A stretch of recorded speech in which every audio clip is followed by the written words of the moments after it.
ہے۔ کریم آقا صلی اللہ علیہ وآلہ وسلم کے دور میں کس طرح مسلم اور غیر مسلم آپس میں باہمی پیار و محبت سے رہتے تھے؟ بہت شکریہ زیاد صاحب، آپ کا بڑا اہم سوال ہے، اور اس سوال کے اگر جواب کو تاریخ کی روشنی کے اندر دیکھ لیں اور اسے ہم اپنی سوسائٹی کے اوپر منطبق کر لیں تو ہماری سوسائٹی میں جو مختلف مذاہب اور مسالک کی باہمی منافرت، عداوت اور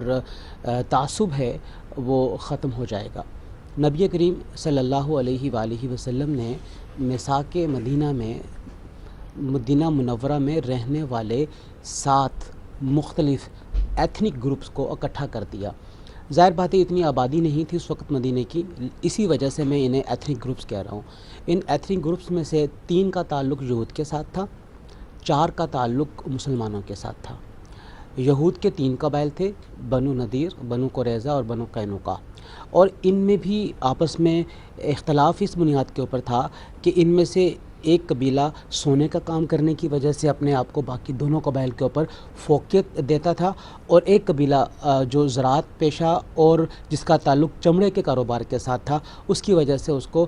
حقارت کی نگاہ سے دیکھا جاتا تھا۔ ایک تو ان کے اندر بڑائی اور نیچائی کا ایک بڑا واضح فرق تھا، اور ان کے اندر آپس میں اس کی چپکلش تھی۔ پھر یہود کے ان تینوں قبائل کا مسلمانوں کے ساتھ بھی جو رویہ تھا وہ بظاہر بہتر نہیں تھا، اور ہم آگے چل کے دیکھتے ہیں کہ وہ منافقانہ بھی بن گیا ان کا۔ مسلمانوں کے 2 بڑے گروپ تھے، ایک طرف مہاجرین تھے اور ایک طرف انصار تھے، اور انصار کے 2 قبائل اوس اور خزرج، ان کی آپس کی باہمی لڑائیاں جو 40 سال تک چلتی رہی ہیں وہ بھی تاریخ کا حصہ ہے۔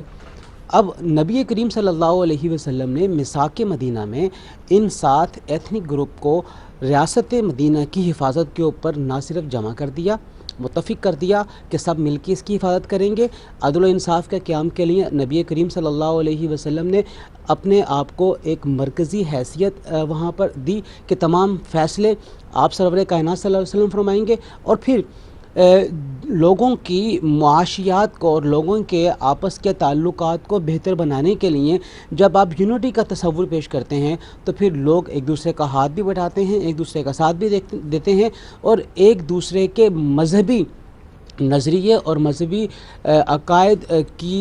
کو وہ برداشت بھی کرتے ہیں، اور وہ اپنے دائرہ کار میں رہتے ہوئے اپنے اپنے نظریے کے اوپر چلتے ہیں۔ آج ہمیں میثاق مدینہ کو ریوائیو کرنے کی ضرورت ہے اپنی سوسائٹی کے اندر، اور اگر ہم اپنی سوسائٹی کے اندر میثاق مدینہ کی حقیقی روح کو نافذ کرنے میں کامیاب ہو جاتے ہیں تو ہم ان تمام